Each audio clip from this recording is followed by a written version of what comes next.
Bismillahirrahmanirrahim. Assalamualaikum warahmatullahi wabarakatuh.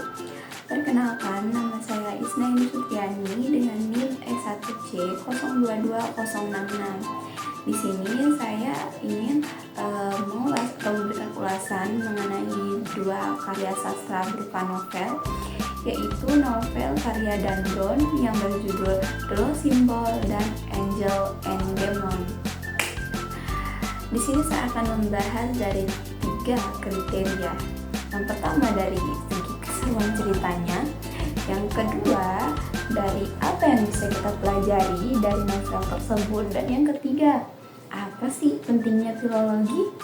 Nah, sebelum kita masuk ke pembahasan, filologi adalah ilmu interdisipliner yang membahas mengenai bagaimana kita mempelajari naskah kuno.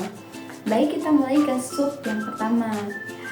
Itu kita mulai dari mengulas novel The Lost Symbol. Nah, kita langsung saja kita bagi menjadi 2 saja, yaitu The Lost Symbol dulu, baru ke novel Angel and Demon. Nah, pada novel The Lost Symbol, dua novel ini memiliki karakter utama, yaitu Profesor Langdon, Robert Langdon. Nah, tapi dengan misi yang berbeda. Dalam novel The Lost Symbol, Robert Langdon ini diminta untuk memecahkan teka-teki yang ada di Mason oleh seseorang bernama Malak. Malak ini ingin mencari tahu apa sih yang tersembunyi di dalam Masonik tersebut, dalam perkumpulan Masonik tersebut. Nah, akhirnya dia menculik Robert Langdon ini ke Washington DC itu.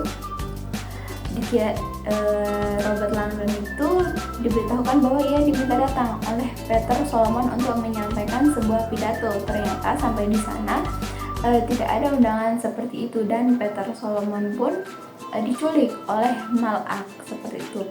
Dan di awal cerita itu sudah memberikan efek kepada pembaca itu yang berpikir gitu tentang simbol-simbol yang diperkenalkan terlebih dahulu, yaitu simbol-simbol yang ada di tubuh Malak dan simbol-simbol yang dibuat di ujung jari-jarinya, di kelima jarinya.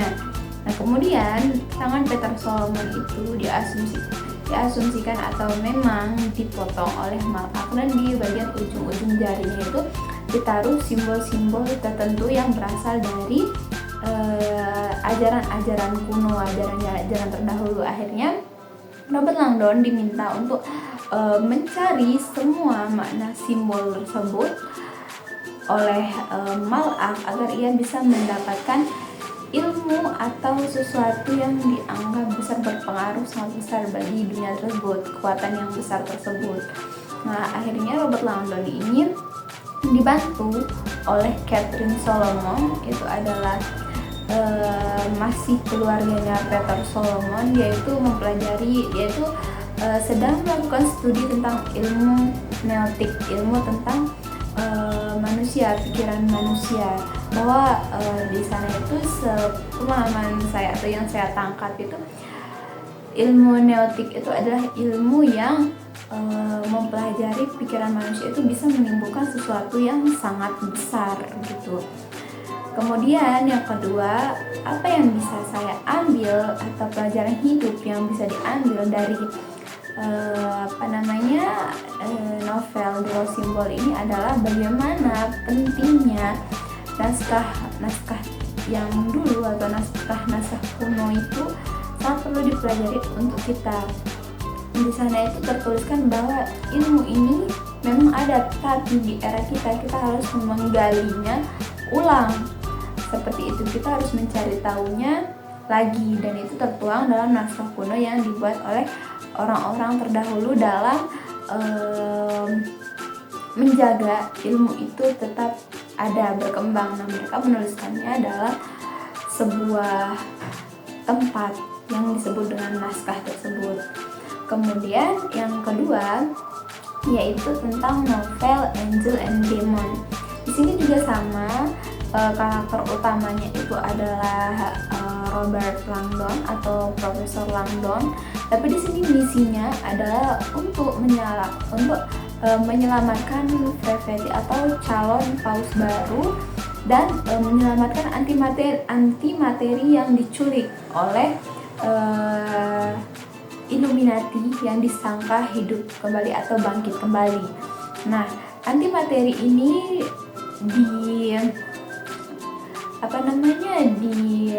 diyakini memiliki kekuatan yang sangat besar dan bisa menghancurkan seluruh Vatikan seperti itu. Dan antimateri ini dibawa ke Vatikan sehingga Dr. Petra atau perkumpulan tim yang membuat antimateri itu harus mengambil materi itu kembali, karena kalau baterainya habis dia akan meledak dan membuat kerusakan yang cukup parah seperti itu. Kemudian Mr. Langdon disuruh untuk datang ke Vatikan untuk mencari di mana keberadaan para Freveti yang dicuri oleh Illuminati. Di situ diceritakan bahwa paus itu baru meninggal dan dibutuhkan adanya paus baru, dan di sana Freveti itu semacam orang-orang yang disiapkan untuk menjadi paus berikutnya. Kemudian dalam proses menerjemahkan semua teka-teki di situ Profesor Langdon membutuhkan naskah-naskah kuno yang disimpan dalam, kalau tidak salah, gereja, pokoknya suatu bangunan yang sangat steril, di mana di sana itu minim oksigen. Kemudian banyak naskah-naskah kuno yang dirawat sehingga dibutuhkannya adanya minim oksigen itu agar kertas-kertas dan tulisannya itu terawat dan tidak rusak seperti itu. Kemudian dalam menyentuh naskahnya itu harus berhati-hati, di mana di situ dia hanya memegang ujungnya oleh Profesor Langdon. Kemudian dia meneliti semua simbol yang ada di naskahnya yang menunjukkan arahan kemana mereka akan menuju selanjutnya agar bisa menemukan para Freveti yang disembunyikan. Nah, ternyata Illuminati itu adalah sebuah bisa dibilang, menurut saya itu bisa dibilang sebagai asumsi biasa gitu. Illuminati itu orang yang bertentangan dengan agama. Kemudian ternyata yang membangunkan Illuminati atau membangkitkan adanya Illuminati itu adalah Camerlengo-nya sendiri, yang orang kepercayaan paus yang selalu berada di dekat paus. Nah, disitu terbongkar bahwa si Camerlengo ini yang sudah merencanakan semuanya, dan dia adalah Illuminati yang sebenarnya. Dan untuk penebusan dosanya dia membakar dirinya sendiri setelah antimateri itu juga dilepaskan di udara seperti itu. Nah, kemudian di situ tidak ada yang selamat yang membantu Robert Langdon, seperti kepala keamanan kalau tidak salah yang tidak ikut dalam misi Robert Langdon untuk berpindah-pindah mencari simbol ini mengarah kemana seperti itu. Ternyata dia tahu Illuminati yang sebenarnya siapa, tapi Camerlengo ini saat dibekuk oleh kepala keamanan tersebut itu dia langsung memutarbalikkan keadaan dan situasinya juga kurang tepat.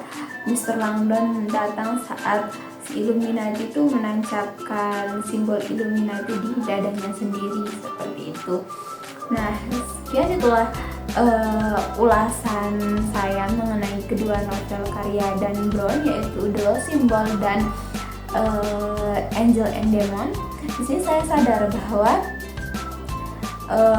filologi itu sangat penting, karena naskah kuno itu selain seperti Sasak berisi tentang mungkin perjalanan hidup seseorang yang memiliki agama, nilai agama atau kepercayaan agama yang sangat tinggi, ternyata di sana itu sudah mengandung atau semacam dokumentasi ilmu yang ada sejak dulu oleh orang-orang terdahulu. Nah, tugas kita adalah untuk mengembangkan ilmu itu kembali dengan mempelajari naskah-naskah tersebut, tentunya dengan perawatan yang maksimal juga agar naskah tersebut tetap terjaga dan bisa terbaca dan dia tidak mudah rusak seperti itu.